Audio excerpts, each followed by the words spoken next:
Assalamualaikum warahmatullahi wabarakatuh. Sebelum memulai pembelajaran hari ini, kita berdoa terlebih dahulu agar pembelajaran yang kita terima hari ini bisa terserap dengan baik. Silakan berdoa masing-masing ya. Berdoa dimulai.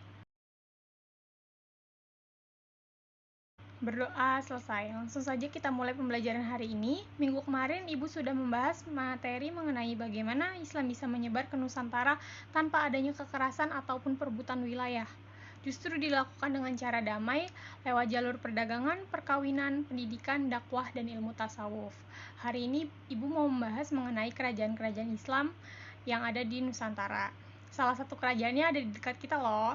Kalau kalian pernah jalan-jalan atau main-main ke daerah Kuwin, di sana ada salah satu peninggalan dari Kesultanan Banjar yang bercolok Islam, yaitu Masjid Sultan Suryansah. Kapan-kapan kalau kalian ada waktu bisa kalian main ke sana lihat-lihat seperti apa masjid peninggalan Kesultanan Banjar. Nah, kenapa sih kita harus mempelajari materi ini? Nah, tentu agar kalian mengerti bentuk Indonesia sebelum jadi negara seperti itu dulunya adalah terpecah-pecah menjadi beberapa kerajaan yang menyebar di berbagai wilayah di Indonesia. Oke, langsung saja ke materi pertamanya ya. Yang pertama ada Kesultanan Samudra Pasai. Kesultanan Samudra Pasai berdiri antara tahun 1270 sampai 1275 Masehi. Terletak di sebelah utara Perlak, di daerah Loksemawe, sekarang pantai Timur Aceh, dan berbatasan langsung dengan Selat Malaka. Sultan yang pernah memerintah di Samudra Pasai antara lain adalah Sultan Malik Al-Saleh, Sultan Malik Al-Thohir, Sultan Malik Az-Zahir. Sumber sejarah Kesultanan Samudra Pasai antara lain diperoleh dari 1. Batu nisan Sultan Malik As-Saleh yang berangkat tahun 696 Hijriah atau setara dengan tahun 1297 Masehi. Yang kedua ada catatan Marco Polo, seorang pedagang dari Venesia yang singgah di Perlak pada tahun 1292 Masehi. Yang ketiga ada catatan Ibnu Battuta, seorang penjelajah dari Maroko yang pernah singgah di Samudra Pasai pada tahun 1345 dan 1346 Masehi. Perekonomian masyarakat Samudra Pasai bergantung pada perdagangan. Letaknya yang berdekatan dengan Selat Malaka dimanfaatkan untuk memajukan ekonomi. Banyak pedagang dari berbagai negara seperti Cina, Arab, Persia, Siam, Turki, Gujarat, dan lainnya yang berlabuh di pelabuhan Samudra Pasai. Kapal-kapal yang singgah dan melakukan bongkar muat harus membayar pajak. Adapun barang yang diperdagangkan adalah lada, sutra, dan kapur barus. Pada tahun 1521 Masehi, Kesultanan Samudra Pasai dikuasai oleh Portugis. Kemudian pada tahun 1524 Masehi dikuasai oleh Sultan Ali Muhayyad Syah dari Kesultanan Aceh Darussalam. Sejak saat itu Samudra Pasai berada di bawah kekuasaan Kesultanan Aceh Darussalam. Yang kedua ada Kesultanan Aceh Darussalam. Kesultanan Aceh Darussalam didirikan pada tahun 1513 Masehi oleh Sultan Ali Muhayyad Syah. Berdasarkan berita Portugis, Kesultanan Aceh Darussalam di bawah pimpinan Sultan Ali Muhayyad Syah berhasil memasukkan kerajaan Dayak ke dalam kekuasaan Aceh Darussalam pada tahun 1520 Masehi. Kemudian Pedir dan Samudra Pasai ditaklukkan pada tahun 1524 Masehi. Perkembangan Kesultanan Aceh erat kaitannya dengan jatuhnya Malaka ke tangan Portugis. Sejak Malaka dikuasai Portugis, para pedagang Muslim menghindari Selat Malaka dan beralih menyusuri pesisir barat Sumatera, ke Selat Sunda, lalu terus ke timur Indonesia atau langsung ke Cina. Hal ini mendorong perekonomian masyarakat Aceh berkembang pesat dan menjadikan Aceh sebagai bandar transit lada dari Sumatera dan rempah-rempah dari Maluku. Untuk mempertahankan kedudukannya, Aceh membangun armada laut yang kuat dan menjalin hubungan dengan kesultanan Islam di Timur Tengah seperti Turki Utsmani dan Mesir. Hingga tahun 1607 sampai 1636 Masehi, Kesultanan Aceh mencapai masa kejayaannya di bawah pimpinan Sultan Iskandar Muda. Kesultanan Aceh berhasil menguasai daerah-daerah di pesisir timur dan barat Sumatera serta pesisir barat Semenanjung Melayu seperti Johor dan Pahang. Pada tahun 1629 Masehi, Sultan Iskandar Muda berupaya merebut Malaka dari Portugis, namun gagal karena kekuatan Portugis yang lebih unggul. Kemudian Sultan Iskandar digantikan oleh Sultan Iskandar Thani. Pada masa pemerintahan Sultan Iskandar Thani, kejayaan Kesultanan Aceh meningkat. Dalam memimpin, Sultan Iskandar Thani lebih mementingkan perkembangan di dalam negerinya. Namun, sepeninggal Sultan Iskandar Thani, Kesultanan Aceh mengalami kemunduran. Meski demikian, kesultanan tersebut bisa bertahan sampai abad ke-20 Masehi. Yang ketiga ada Kesultanan Demak. Kesultanan Demak merupakan kesultanan Islam pertama di Pulau Jawa.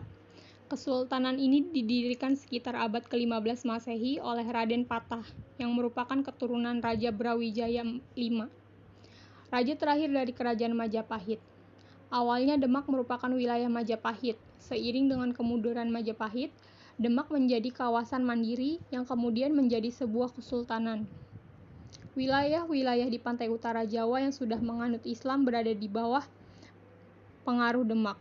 Kemudian pengaruh Demak meluas ke Sukadana, Kalimantan Selatan, Palembang, dan Jambi. Sumber ekonomi masyarakat Demak berasal dari pertanian, perdagangan, dan pelayaran.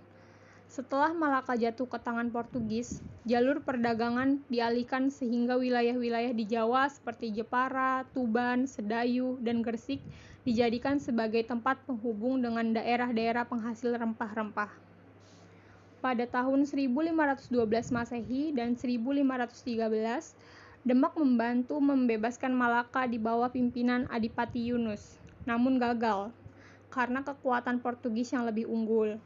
Dalam bidang keagamaan, Kesultanan Demak memiliki peran penting sebagai pusat penyebaran Islam di Jawa, yang kemudian didukung juga oleh para wali yang dikenal dengan sebutan Wali Songo. Selain menyebarkan Islam di Pulau Jawa, Kesultanan Demak juga berusaha menyebarkan Islam di luar Pulau Jawa, seperti di Maluku yang dilakukan Sunan Giri dan juga di Kalimantan yang dilakukan oleh Tunggang Parangan. Kesultanan Demak mencapai puncak kejayaan pada masa pemerintahan Sultan Trenggana. Pada masa pemerintahannya, kekuasaan Demak meliputi sebagian Jawa Barat, Jayakarta, sekarang dikenal sebagai DKI Jakarta, Jawa Tengah, dan sebagian Jawa Timur. Penaklukan pesisir utara Jawa Barat dilakukan oleh Fathahillah yang turut merintis berdirinya Kesultanan Banten dan Cirebon.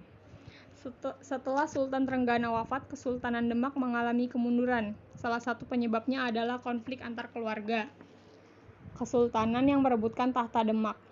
Konflik berakhir setelah Jaka Tingkir, yang merupakan Adipati Pajang sekaligus menantu Sultan Trenggono, meredam pemberontakan. Jaka Tingkir kemudian memindahkan pusat pemerintahan Demak ke daerah Pajang. Yang keempat, ada Kesultanan Banten.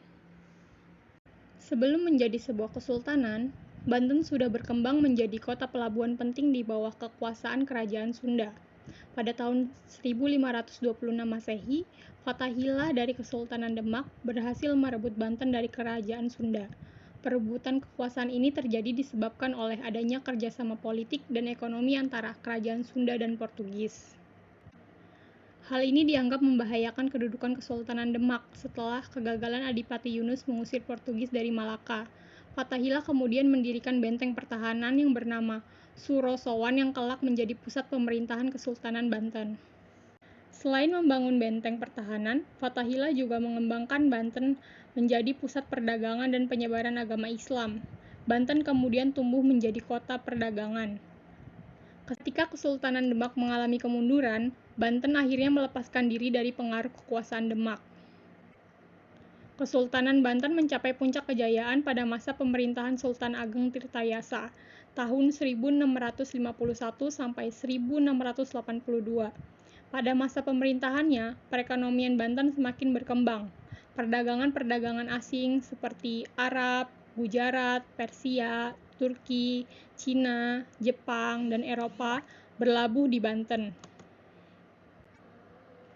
Hal ini diketahui dari banyaknya temuan pecahan keramik dan benda-benda lainnya dari Cina, Jepang, bahkan juga dari Eropa. Untuk mempertahankan kedudukan Banten sebagai salah satu pusat perdagangan, Sultan Ageng Tirtayasa bersikap tegas terhadap VOC Belanda. Ia tidak mau bekerja sama dan menolak kemauan VOC untuk menerapkan monopoli perdagangan. Kesultanan Banten mulai mengalami kemunduran sejak terjadi perselisihan antara Sultan Ageng Tirtayasa dengan putranya Sultan Abu Nasr Abu Kahar atau Sultan Haji. Sultan Haji cenderung mau berkompromi dengan VOC. Perbedaan sikap ini berubah menjadi perang saudara. Dengan bantuan VOC, Sultan Haji berhasil mengalahkan kekuasaan Sultan Ageng Tirtayasa. Setelah itu, Banten berada di bawah pengaruh VOC. Yang kelima ada Kesultanan Makassar, Goa Talo. Kesultanan Makassar merupakan kesultanan Islam yang terletak di Sulawesi Selatan. Kesultanan Makassar berawal dari Kerajaan Goa dan Kerajaan Talo. Kedua kerajaan ini kemudian bergabung menjadi satu di bawah pimpinan Raja Goa. Adapun Raja Talo menjadi Mangkubumi. Setelah menganut Islam, kerajaan tersebut menjadi Kesultanan Makassar. Kesultanan Makassar kemudian berkembang menjadi pusat perdagangan di Indonesia bagian timur. Hal ini disebabkan letaknya Makassar yang strategis dan menjadi bandar penghubung antar Malaka, Jawa, dan Maluku, sehingga ramai dikunjungi pedagang-pedagang dari dalam dan luar negeri. Kesultanan Makassar mencapai puncak kejayaan pada masa pemerintahan Sultan Hasanuddin pada tahun 1653 sampai 1669 Masehi. Ia berhasil membangun Makassar menjadi penguasa jalur perdagangan di wilayah Indonesia bagian timur. Pada tahun 1660 Masehi terjadi Perang Makassar. Perang ini disebabkan oleh persaingan antara Kesultanan Makassar dan Kerajaan Bone yang mendapat dukungan dari VOC Belanda. Selain itu, perilaku orang-orang Belanda yang menghalang-halangi pelaut Makassar membeli rempah-rempah dari Maluku dan mencoba ingin memonopoli perdagangan juga menjadi penyebab Perang Makassar. Dalam perang ini, Kesultanan Makassar mengalami kekalahan dan terpaksa menandatangani perjanjian Bongaya yang sangat merugikan Kesultanan Makassar. Yang keenam ada Kesultanan Mataram. Kesultanan Mataram merupakan kesultanan Islam yang didirikan oleh Sutawijaya pada tahun 1575 Masehi. Sutawijaya kemudian menjadi Sultan Mataram yang pertama dengan gelar Panembangan Senopati ing Alaga Sayyidin Panatagama. Sutawijaya kemudian digantikan oleh putranya yang bernama Mas Jolang yang memerintah tahun 1601 sampai 1613 Masehi. Mas Jolang kemudian digantikan oleh putranya Mas Rangsang yang memerintah tahun 1613 sampai 1645 Masehi. Mas Rangsang terkenal dengan nama Sultan Agung. Pada masa pemerintahan Sultan Agung, Kesultanan Mataram mencapai puncak kejayaan. Dalam bidang politik, Mataram berhasil memperluas kekuasaan ke berbagai daerah di Jawa Tengah, Jawa Timur, dan sebagian Jawa Barat termasuk Banten. Dalam bidang ekonomi, Mataram berkembang menjadi negara agraris. Hasil utamanya adalah beras. Selain itu, Mataram juga menghasilkan kayu, gula, kelapa, kapas, dan palawija. Dalam bidang kebudayaan, seni bangunan, ukir, dan lukis mengalami perkembangan. Hal ini terlihat dari gapura, istana, dan tempat ibadah peninggalan Kesultanan Mataram. Kebudayaan yang berkembang di Mataram merupakan perpaduan unsur-unsur budaya Islam dengan budaya Hindu Jawa, seperti perayaan sekaten dan upacara grebek. Pada tahun 1645, Sultan Agung wafat dan dimakamkan di situs pemakaman di puncak bukit tertinggi di Imogiri yang ia buat sebelumnya. Kerajaan Mataram kemudian dipimpin oleh putranya Amangkurat I pada tahun 1647 sampai 1677. Pada masa pemerintahannya, Mataram mengalami kemunduran karena masuknya pengaruh Belanda. Kesempatan ini dimanfaatkan oleh Belanda untuk menguasai tanah Jawa yang subur. Belanda berhasil memecah belah Mataram. Pada tahun 1755 Masehi, dilakukan perjanjian Giyanti yang membagi kerajaan Mataram menjadi dua wilayah kerajaan, yaitu daerah Kesultanan Yogyakarta dan daerah Kasunanan Surakarta. Yang ketujuh ada Kesultanan Ternate dan Tidore. Masuknya Islam ke Maluku erat kaitannya dengan kegiatan perdagangan. Pada abad ke-15 Masehi, para pedagang dan ulama dari Malaka dan Jawa menyebarkan Islam di Maluku. Dari sini muncul 4 kesultanan Islam, yaitu Ternate, Tidore, Jailolo, dan Bacan. Pada saat kesultanan-kesultanan tersebut berkuasa, masyarakat Muslim di Maluku sudah menyebar sampai ke Banda, Hitu, Haruku, Mayan, dan Halmahera. Maluku terkenal sebagai daerah penghasil rempah-rempah seperti pala dan cengkeh, dan menjadi pusat perdagangan. Di antara kesultanan yang ada, Ternate yang paling maju. Kesultanan Ternate kaya akan hasil rempah-rempah sehingga menarik banyak pedagang. Kemajuan Ternate ternyata menyebabkan persaingan antar kesultanan di Maluku. Akibat munculnya dua persekutuan yang bersaing, yaitu Uli Lima yang dipimpin oleh Ternate dan Uli Siwa yang dipimpin oleh Tidore. Uli Lima terdiri atas 5 daerah, yaitu Ternate, Obi, Bacan, Seram, dan Ambon. Uli Siwa terdiri atas 9 daerah, yaitu Tidore, Jailolo, Makian, Soesiu, dan pulau-pulau antara Halmahera sampai bagian barat Papua. Pada tahun 1521 Masehi, Portugis memasuki Maluku dan bekerja sama dengan Ternate. Tidak lama kemudian, Spanyol memasuki Maluku dan bekerja sama dengan Tidore. Kedatangan kedua bangsa Eropa tersebut makin memperuncing keadaan, hingga terjadi perseteruan 4 pihak, yaitu Ternate Portugis dengan Tidore Spanyol. Perseteruan ini dapat diselesaikan melalui perjanjian Saragossa. Berdasarkan isi perjanjian, Spanyol harus meninggalkan Maluku. Setelah Spanyol pergi, Portugis berupaya menguasai Maluku. Upaya tersebut mendapat perlawanan dari rakyat Maluku. Sultan Khairun dari Ternate berusaha mengusir Portugis, namun usahanya gagal.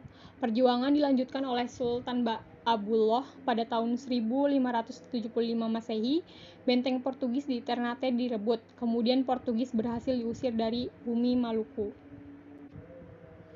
Bebasnya Maluku dari bangsa asing tidak berlangsung lama. Pada tahun 1605 Masehi, VOC Belanda menduduki Ambon dan berusaha menguasai Maluku.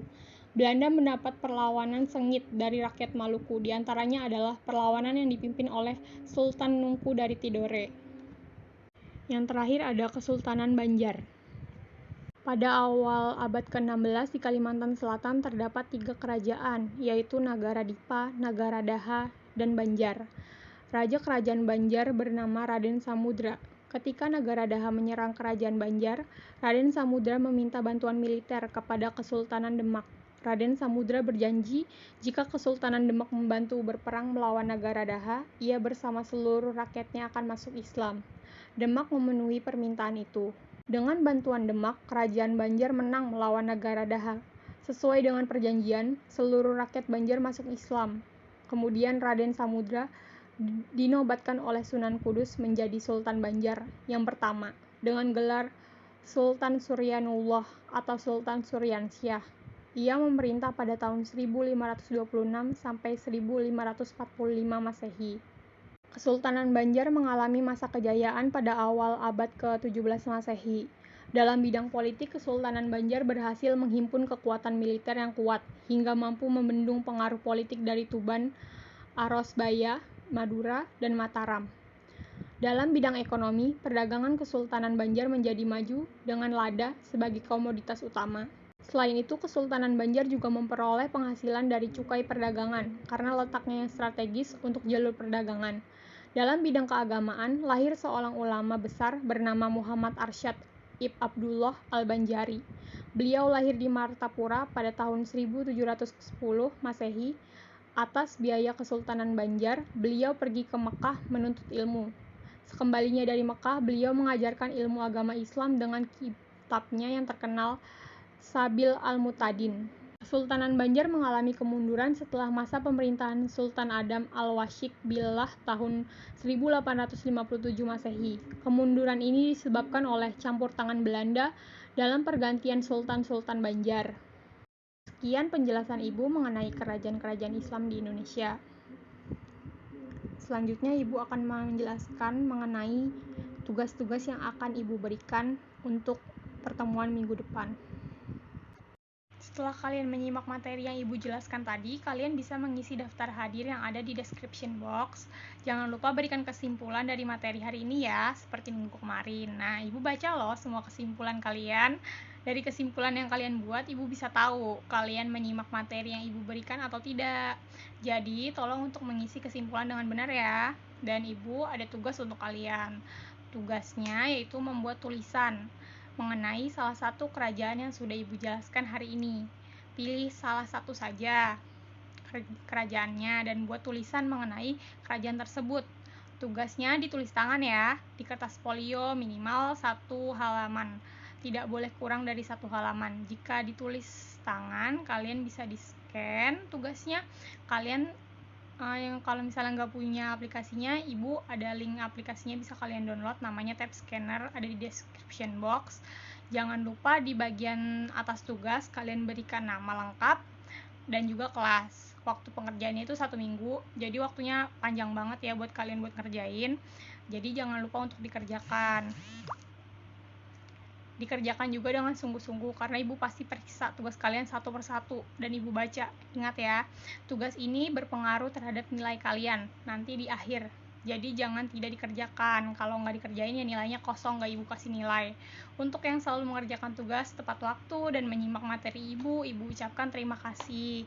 Jika ada yang tidak paham mengenai materi hari ini atau tugas yang Ibu berikan, bisa saja tanyakan di WhatsApp grup. Oke, sekian pembelajaran hari ini. Ibu tutup dengan mengucapkan hamdalah. Alhamdulillahirrabbilalamin. Kurang lebihnya Ibu minta maaf. Wassalamualaikum warahmatullahi wabarakatuh.